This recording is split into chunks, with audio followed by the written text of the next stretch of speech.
Quando a gente vai introduzir os estudos de geografia, quando é o primeiro dia letivo, e nós fazemos o acolhimento, a apresentação dos alunos e a nossa apresentação enquanto professores, posteriormente a isso nós apresentamos a disciplina.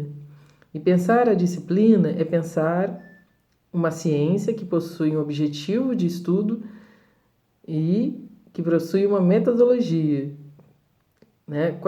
Além disso, a gente pensa as práticas. Óbvio, nós refletimos a prática docente, o processo de ensino-aprendizado com o aluno, quais são os conteúdos que serão aplicados, quais são os conteúdos que condiz aquela série ano, mas também quais são as atualidades necessárias relacionadas àquela disciplina que devem ser ensinadas.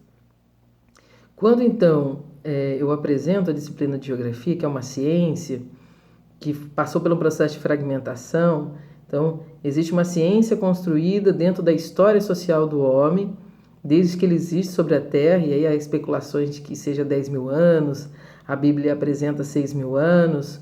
Então, você tem uma visão criacionista que diz que o homem está sobre a Terra aproximadamente 6 mil anos, assim como há uma visão científica de criação de um primeiro organismo, de um átomo primeiro, na verdade uma molécula que se modificou e que era simples se transformou em complexa, até o surgimento de uma primeira mulher na região da África, na Etiópia, e que era uma mulher migrante que ela passou a caminhar, a migrar entre os continentes da Terra, chegando até o território sul-americano no Brasil. Por isso nós trazemos traços, os indígenas, as populações pré-colombianas, trazem traços de olhos semelhantes aos dos orientais, mais puxados.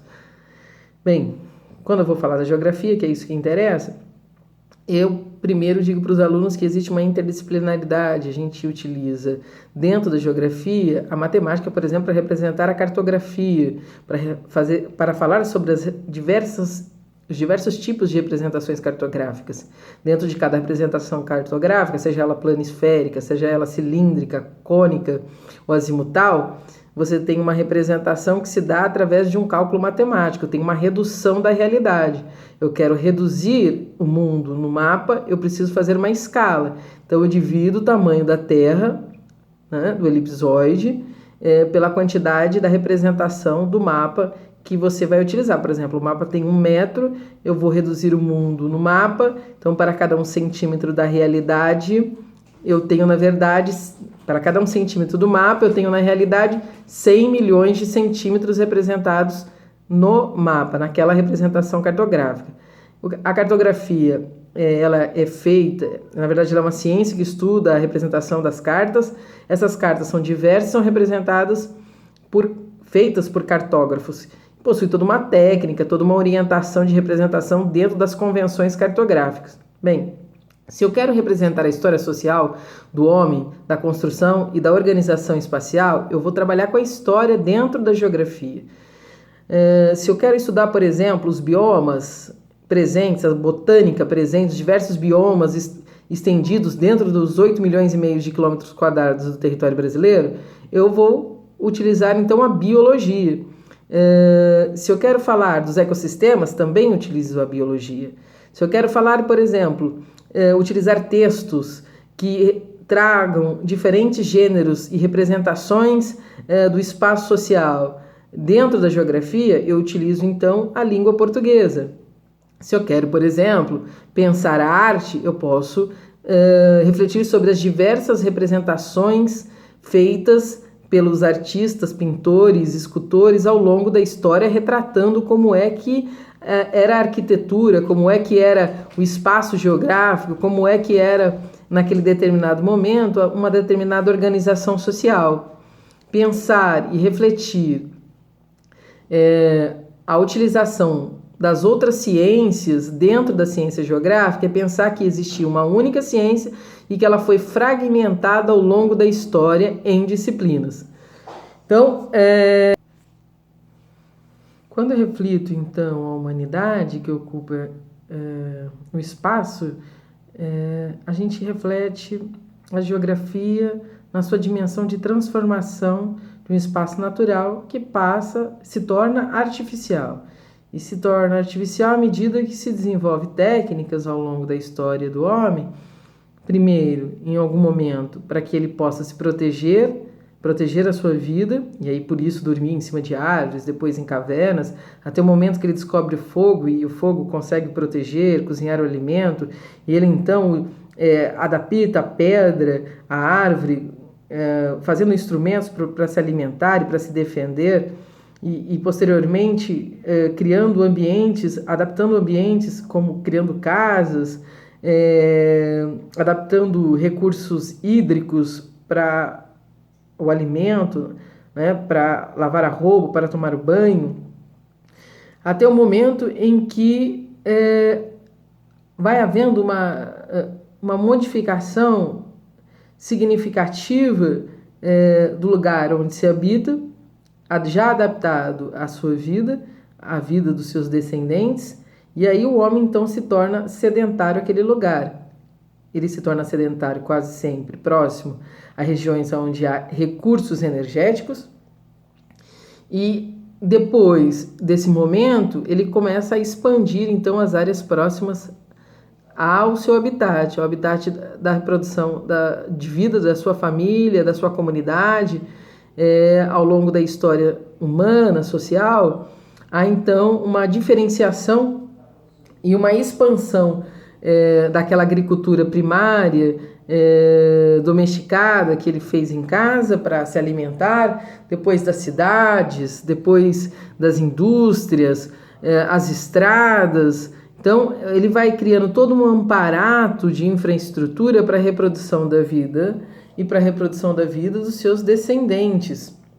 Então, pensem aí, a ciência, a tecnologia, o meio geográfico são conceitos que vão sendo trabalhados juntamente, sendo pensado nessa técnica que o homem cria aplicado ao meio onde ele habita. Então, se ele aplica essa técnica ao lugar de sobrevivência, ele adapta esse lugar à reprodução da vida. A maneira que a sociedade se expande e aumenta a população, a quantidade, o contingente populacional naquela determinada área, você tem também um pensamento que vai sendo fragmentado, que vai sendo modificado também a partir dos desejos e das vontades das pessoas que habitam aquela determinada região. Então, pensar a origem da geografia na sua antiguidade é pensar que haviam diversos intelectuais, filósofos, homens que pensavam aquele determinado período da história, que estavam linkados àquele determinado momento e que escreviam segundo as necessidades daquele tempo, né? Do espírito daquele momento. Por exemplo, pensar que na Grécia Antiga, o Heródoto, entre os séculos V, entre 484 e 420 a.C., ele foi um dos primeiros filósofos pensadores que refletiram a geografia.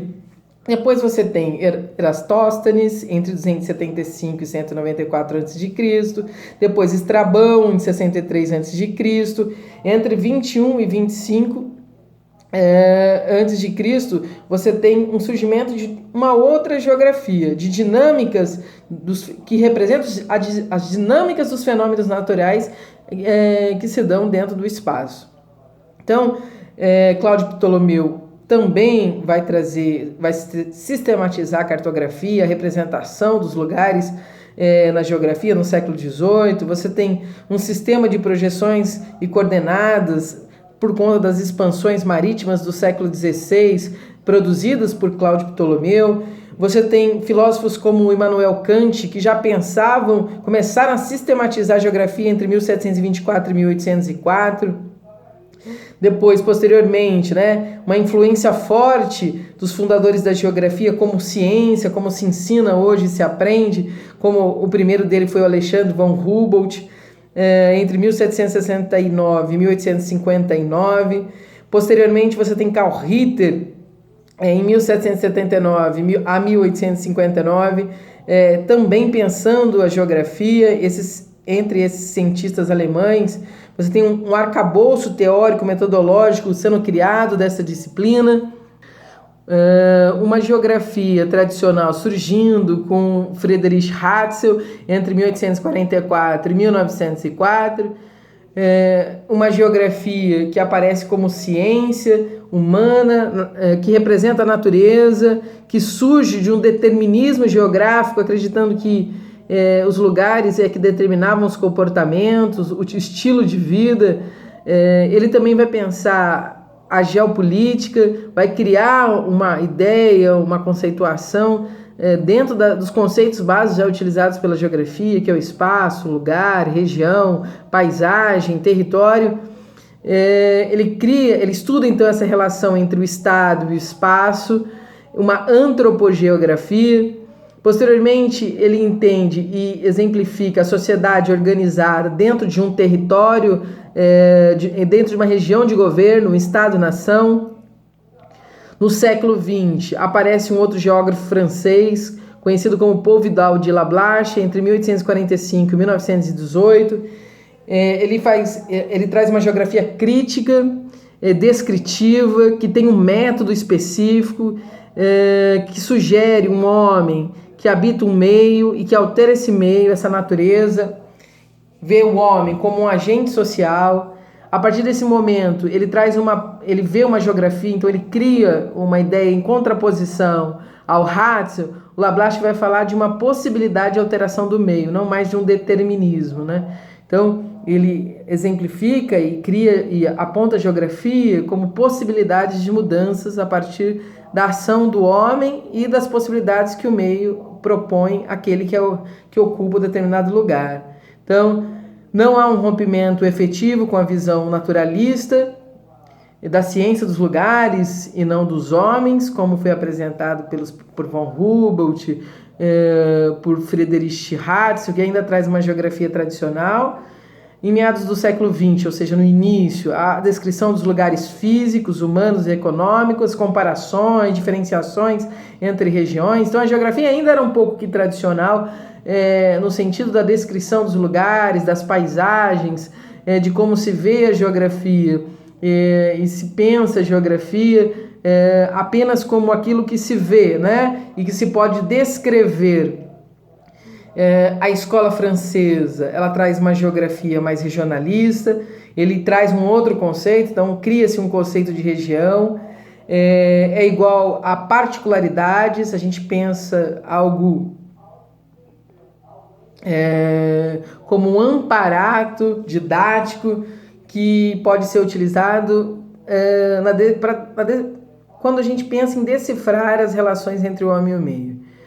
A geografia entra em crise e precisa sobreviver ainda como disciplina, né? As pessoas dizem que hoje se diz que a geografia é uma ciência de síntese.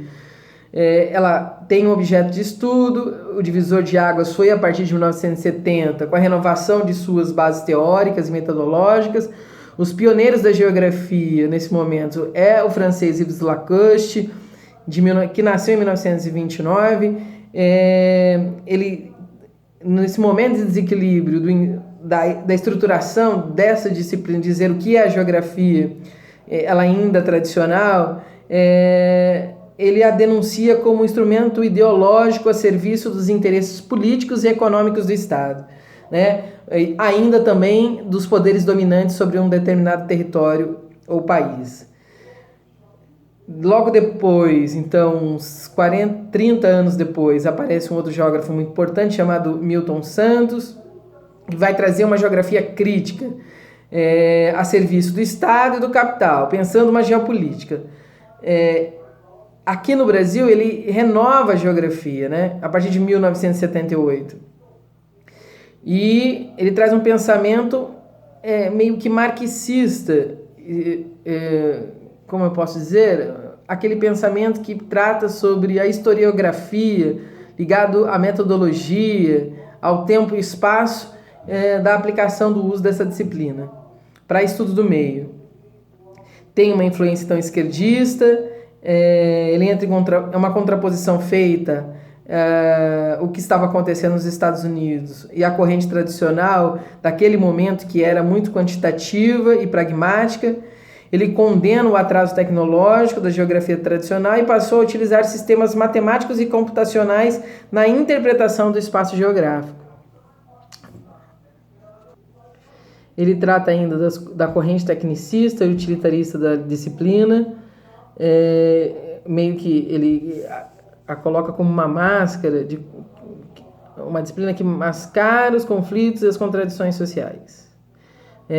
Ele fala sobre o fim do socialismo real, reduz o marxismo nas ciências humanas, fala sobre a abertura de um caminho para outras correntes teórico-metodológicas na geografia crítica, como a fenomenologia e o existencialismo. Trata o aumento da valorização das novas tecnologias computacionais, os satélites, os sistemas de informação integrados, SIGs. A geografia deve se ocupar de compreender as relações próprias da natureza, as relações próprias da sociedade e, de forma mais abrangente e integrada, as relações entre sociedade e natureza e suas consequências socioambientais. Essa seria a proposta do professor Milton Santos.